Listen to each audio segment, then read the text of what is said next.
Hi friends, welcome to Chennai food. இன்னைக்கு நாம பார்க்க போறது ஒரு நார்த் இந்தியன் டிஷ் தாங்க. தாபா ஸ்டைல்ல எக் கீமா எப்படி செய்யறதுன்னு பார்க்க போறோம். வாங்க பார்க்கலாம்.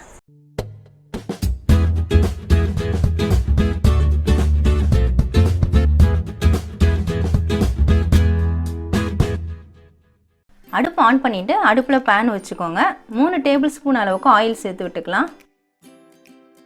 ஒரு துண்டு பட்டை, 2 லவங்கம், ஒரு ஏலக்காய், 1/2 ஸ்பூன் அளவுக்கு சீரகம் எல்லாத்தையும் எண்ணெயில சேர்த்துக்கலாம். பட்டை சீரகம்லாம் பொரியட்டும். பட்டை லவங்கம்லாம் நல்லாவே பொரிஞ்சிருச்சு. நான் 2 பச்சை மிளகாயை 2ஆ கீறி வச்சிருக்கேன். இந்த பச்சை மிளகாயை எல்லாம் சேர்த்துக்கலாம். 3 பெரிய வெங்காயத்தை பொடியா நறுக்கி வச்சிருக்கேன். இந்த வெங்காயத்தை எல்லாம் சேர்த்துக்கலாம்.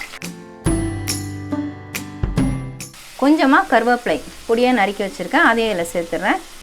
வெங்காயம் நல்லா வதங்கணும்.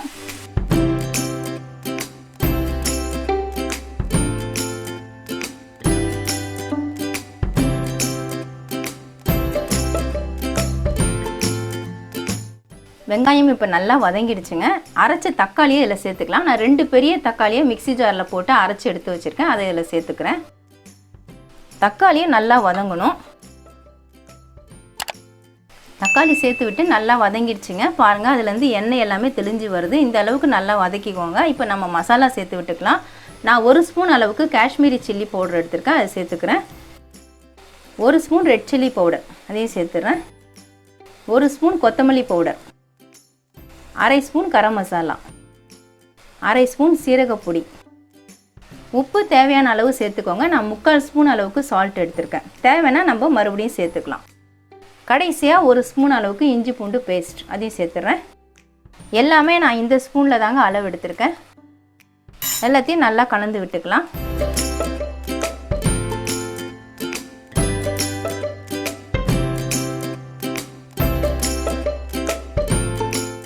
மசாலா சேர்த்துட்டு நல்லா 2 நிமிஷம் நல்லா வதக்கி விடுங்க. அந்த பச்சை வாசனைலாம் போகணும். பாருங்கள், இப்போ நல்லா வதக்கியாச்சு. இப்போ 1 டம்ளர் அளவுக்கு தண்ணி சேர்த்துக்கலாம். சேர்த்துட்டு ஒரு முறை நல்லா கலந்து விட்டுக்கோங்க. அடுப்பு மீடியம் ஃப்ளேமில் வச்சுருங்க. 5 நிமிஷம் நம்ம மூடி போட்டு விட்டுடலாம்.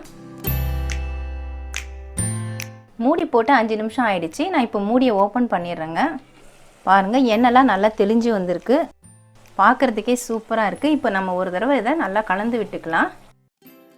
உங்களுக்கு இன்னும் கொஞ்சம் லிக்விடாக வேணும்னா கூட நீங்கள் தண்ணி கொஞ்சம் எக்ஸ்ட்ரா சேர்த்துக்கலாம். நான் 1 டம்ளர் அளவுக்கு தான் சேர்த்தேன். இப்போ நல்லா கலந்து விட்டாச்சு. நான் இந்த எக் கீமா செய்கிறதுக்காக 4 முட்டையை வேக வச்சு எடுத்துருக்கேங்க. 4 முட்டையை வேக வச்சு தோலை உரித்து நான் எடுத்து வச்சுருக்கேன்.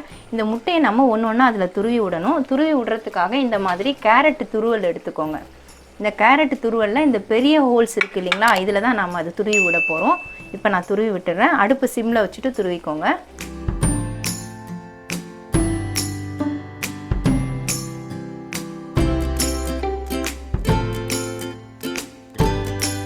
கடைசியில் துருவும் பொழுது கொஞ்சம் பார்த்து பொறுமையாக துருவிக்கோங்க. பாருங்கள், நான் 1 முட்டையை துருவி விட்டுட்டேன். இதே மாதிரி இன்னும் இருக்கக்கூடிய 3 முட்டையை நான் துருவிடுறேன். நான் எடுத்த 4 முட்டையுமே துருவி விட்டுட்டேங்க. பாருங்கள், பார்த்தாலே உங்களுக்கு தெரியும். இப்போ மிக்ஸ் பண்ணி விட்டுக்கலாம். பொறுமையாக கலந்து விட்டுக்கோங்க. முட்டை சேர்த்ததுக்கப்புறமா ரொம்ப வேகமாக ரொம்ப அழுத்தமாக மிக்ஸ் பண்ணக்கூடாது. பொறுமையாக மிக்ஸ் பண்ணி விட்டுக்கணும். முட்டை சேர்த்துட்டு நல்லா கலந்து விட்டுட்டேங்க. இப்போ நம்ம கொஞ்சமாக கொத்தமல்லி தழை சேர்த்துக்கலாம். மறுபடியும் ஒரு மிக்சிங் கொடுத்துடலாம். கலந்ததுக்கப்புறமா பாருங்கள், சூப்பராக இருக்குது பார்க்குறதுக்கு. அவ்வளவுதாங்க, அருமையான எக் கீமா ரெடி ஆகிடுச்சுங்க. இந்த எக் கீமாவை சப்பாத்தி, நான் இதுக்கெல்லாம் சைடிஷாக வச்சு சாப்பிட்லாங்க. அருமையாக இருக்கும். இதுக்காக நம்ம தாபா ஹோட்டலுக்கெலாம் போக தேவையில்ல. நம்ம வீட்டிலே ஈஸியாக ரெடி பண்ணி சாப்பிட்லாம். ரொம்பவே டேஸ்ட்டாக இருக்கும். நீங்களும் இதே மாதிரி ட்ரை பண்ணி பாருங்கள். தாபா ஸ்டைலில் எக் கீமா எப்படி செய்கிறதுன்னு வீடியோவில் பார்த்துருப்பீங்க. ரொம்ப ஈஸியாக செய்யலாங்க. இனிமேல் நாம் எக் கீமா சாப்பிட்றதுக்காக தாபா ஹோட்டலுக்குலாம் போக வேண்டாம். வீட்டிலே ரெடி பண்ணி சாப்பிட்லாம். ரொம்ப டேஸ்ட்டாக இருக்கும். கண்டிப்பாக ட்ரை பண்ணி பாருங்கள். உங்களுக்கு இந்த வீடியோ பிடிச்சிருந்தா லைக் பண்ணுங்கள், ஷேர் பண்ணுங்கள், சப்ஸ்கிரைப் பண்ணுங்கள். பக்கத்தில் இருக்க பெல் ஐக்கானை கிளிக் பண்ணிக்கோங்க. அதில் ஆல்னு ஒரு ஆப்ஷன் காட்டும். அதையும் கிளிக் பண்ணிக்கோங்க. நன்றி, வணக்கம்.